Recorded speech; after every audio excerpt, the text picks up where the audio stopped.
আমরা জানি আমাদের সবার বাসায় তো টিভি আছে নাকি, অনেকের বাসায় টিভি আছে। তো টিভি যখন আমরা দেখি, এখন তো আগে মাত্র একটা টিভি চ্যানেল ছিল, বিশেষ করে আপনারা যারা তারা এটা সাক্ষী, এক জায়গায় বসে শত শত মানুষ বিটিভি দেখতো।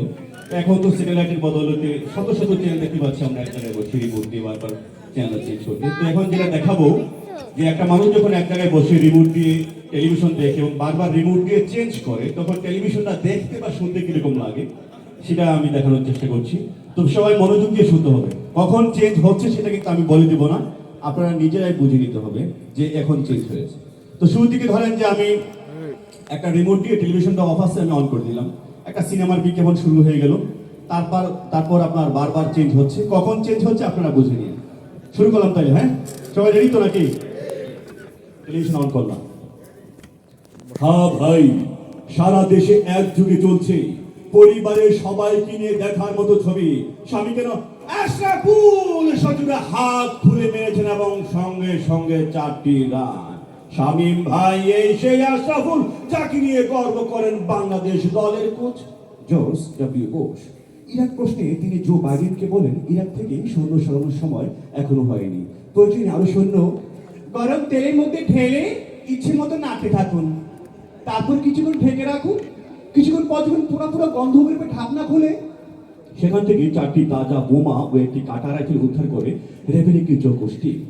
অনাকাঙ্ক্ষিত ভাবে এমন আগ্নেয়াস্ত্র উদ্ধারের ফলে উৎসুক দর্শক চিৎকার করে বলেন, সুবহানাল্লাহ সুবহানাল্লাহ সুবহানাল্লাহ সুবহানাল্লাহ সুবহানাল্লাহ সুবহানাল্লাহ সুবহানাল্লাহ সুবহানাল্লাহ মাশাআল্লাহ আলহামদুলিল্লাহ সুবহানাল্লাহ। দান করেছেন 210,000 কোটি টাকা। আরবের এক অজ্ঞাতনামা ধনাঢ্য ব্যক্তি, তার নাম ধারণা করা হয় সাকিব আল হাসান, এর মধ্য দিয়ে পূর্ণ করলেন দ্বিতীয় অর্ধশত রান। গত কয়েক বছর আগে বাংলাদেশের সুপারস্টার নায়ক মান্না চলে গেলেন সোজাসুজি 1 অঞ্চল দিয়ে সীমানার বাইরে, এবং তারই সুবাদে বাংলাদেশ দলের সংগ্রহ 2 উইকেটে 210 কোটি টাকা, যা গতকালকে শেয়ারবাজারের চেয়ে সূচক অনেক নিম্নগামী বলে ধারণা করা হচ্ছে। বেশ, দর্শক রান্না হয়ে গেল, এবার আপনার রেসিপি আপনার মেহমানদের মাঝে পরিবেশন করুন। দেখবেন আপনার মেহমানরা আপনার এই স্পেশাল রেসিপি খেয়ে বলছে, ইন্না লিল্লাহি ওয়া ইন্না ইলাইহি রাজিউন।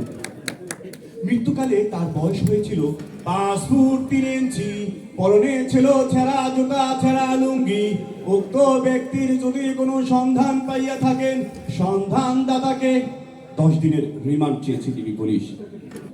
এবং অবশেষে টিকে থাকতে পারলেন না, মাশরাফির দুর্দান্ত বোলিং এর মুখে সরাসরি বোল্ড হয়ে গেলেন বেগম রওশন এরশাদ। তিনি তার দেবর জিয়ান কাদের সম্পর্কে বলেন, বন্ধু যখন বউ লইয়া আমার বাড়ির সামনে দিয়া রঙ্গ কইরা হাইটা যায় ফাইটা যায়, ও বুকটা ফাইটা যায় ফাইটা যায়, ও বুকটা ফাইটা যায়। আর তা শুনে আওয়ামী লীগের সাধারণ সম্পাদক ওবায়দুল কাদের বলেন, খেলা হবে খেলা হবে, দেখুন রাজনীতিতে মারামারি আছে, জেল জুলুমও আছে, কিন্তু দেবর ভাবির ফাটাফাটি প্রথম দেখলাম। খেলা হবে, কি হবে। অসংখ্য ধন্যবাদ সবাইকে, থ্যাংক ইউ।